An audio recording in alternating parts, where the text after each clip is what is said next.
A EAP, a Estrutura Analítica de Projeto, é um dos principais documentos do gerenciamento de projetos.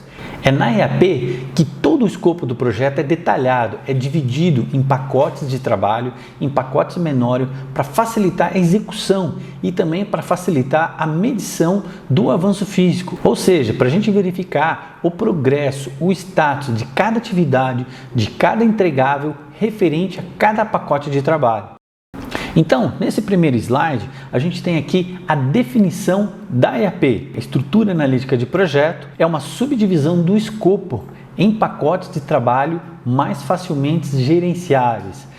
Então, na EAP, a gente organiza e define o escopo total do projeto, subdividindo o trabalho do projeto em partes menores, mais facilmente mensuráveis, ou seja mais fácil de fazer as medições.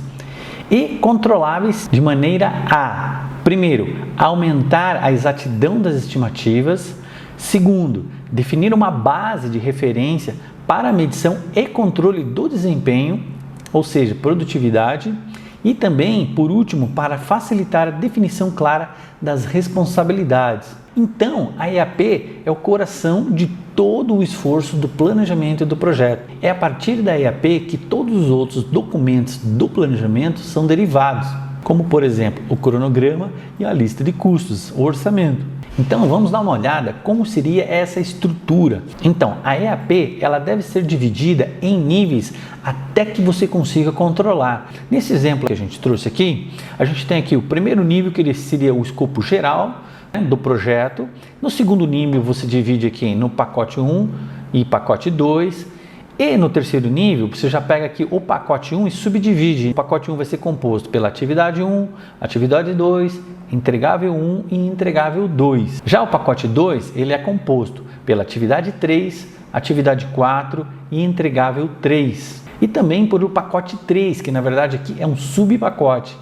E esse subpacote é composto já no nível 4 da EAP com a atividade 5, o entregável 4 e o entregável 5. Então você precisa verificar no teu projeto até que nível será necessário você decompor a EAP para que se consiga aí ter uma visão clara dos pacotes, subpacotes, atividades e entregáveis.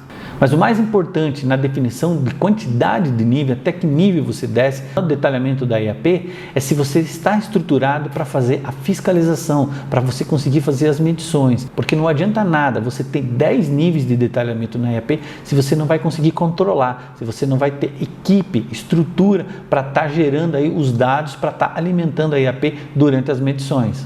Aqui eu trouxe um exemplo de uma construção de uma casa para a gente conseguir esclarecer melhor ainda a questão dos níveis da EAP, dos pacotes de trabalho, das atividades e dos entregáveis. Então aqui no primeiro nível a gente tem um escopo geral, que é a construção de uma casa, é um pacotão. E para resolver esse pacotão a gente precisa desmembrar em outros pacotes de serviço. Então, no segundo nível da EAP, a gente tem o pacote de gerenciamento, que a gente já falou que é importante, que demanda esforço e a gente não pode esquecer. Aqui a gente tem um pacote de engenharia, o pacote de compras, o pacote de construção e a parte final, um pacote final. No terceiro nível, a gente já entra aqui, por exemplo, dentro da engenharia, a gente tem os subpacotes, que é o projeto arquitetônico, o projeto estrutural, o projeto hidráulico e o projeto elétrico. E você vai precisar definir até qual nível você vai detalhar esses pacotes dentro do pacote da engenharia para que você consiga medir o progresso de cada pacote, se isso for interessante. Se você não tem interesse em saber o avanço físico do pacote, por exemplo, projeto arquitetônico ou projeto estrutural, então não é necessário você avançar dentro da EAP, você pode simplesmente ficar no pacote da engenharia. Se o teu foco for medir o progresso, saber o status apenas da engenharia e não para cada tipo de projeto individual. Então, seguindo na EAP, então a gente teria aqui no terceiro nível todos esses projetos aqui dentro da engenharia e no compra, o terceiro nível seria dividido aqui em materiais e serviços. E dentro do subpacote de materiais, a gente tem ainda outros subpacotes, como a civil, telhado, elétrica, hidráulica, metais, pisos e rejuntos. E dentro de cada subpacote desse daqui, a gente ainda pode dividir em areia, cal, cimento, ferro, tijolo, enfim, o telhado, viga, telha, isolamento térmico, enfim, a gente pode detalhar até realmente o nível que interesse. Interessa saber do status, interessa saber do progresso de cada item do projeto.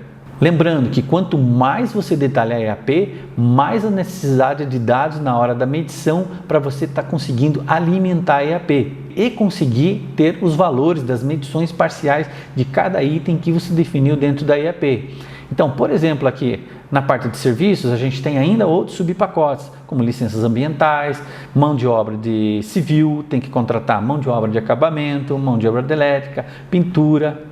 Na construção, a gente tem os outros pacotes, construção da fundação, da alvenaria, do telhado, do acabamento, da elétrica, da pintura e, por final, ainda a gente tem, depois que estiver construído, a gente tem questão de limpeza, registro na prefeitura, questão da segurança, né? Instalação de câmeras, enfim, sistema de segurança, tem a parte da instalação de ar-condicionado, jardinagem, internet, enfim, aqui a gente tem um exemplo clássico do que é uma EAP. E o importante, que eu insisto, é justamente você definir em qual nível você vai querer saber dos status e dos progressos, para que você não detalhe a sua EAP no nível que você não consiga controlar, por falta de estrutura, por falta de fiscalização. Então, aquela mesma EAP que a gente viu em forma de organograma, a gente está vendo aqui em forma de lista, que é o mais comum. Por quê? Principalmente se a gente faz no Excel, a gente consegue definir os pesos, o esforço de cada atividade dentro da EAP.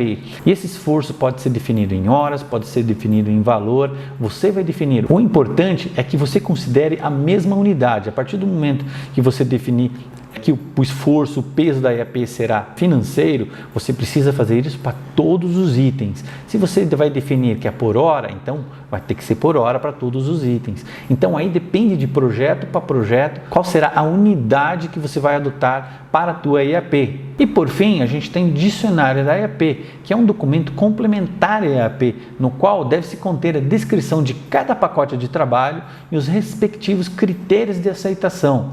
Então, na hora da medição da EAP, é importante deixar claro qual que vai ser o critério de aceitação, porque muitas vezes a equipe executora pode dar por feito, por realizado o trabalho, porém não atende os requisitos do projeto, não atende os critérios de aceitação para aquele pacote de trabalho. E quais seriam esses critérios de aceitação? Aí depende de projeto para projeto, de atividade para atividade. Mas a gente trouxe um exemplo para complementar a ideia do dicionário da EAP. A gente tem um número de identificação.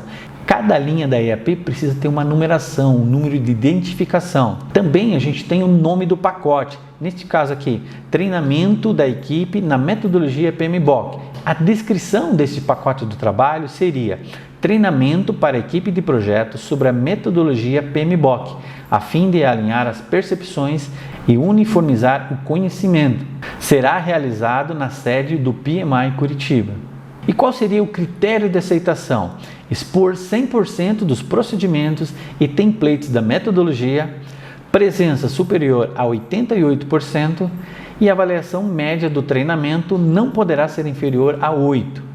Então aqui ficou muito claro o critério da aceitação para esse item do projeto. Se não atingir 100% da aceitação do critério, você não pode colocar 100% de realização lá na EAP, lá na medição. Então aqui a gente teve um resumo do que é a EAP, a estrutura analítica de projeto, que ela é subdividida em pacotes de trabalho, em pacotes menores, para facilitar a execução e a medição dos avanços físicos do projeto. E essa subdivisão em pacotes de trabalho, você precisa cuidar aí com o nível de detalhamento da EAP. Importante lembrar que você precisa ter equipe de supervisão para estar realmente buscando os dados de medição para que você consiga alimentar a EAP. E por fim, a gente tem o dicionário da EAP, que é muito importante fazer parte da estrutura do escopo do projeto, definindo aí os critérios de aceitação para cada pacote de trabalho.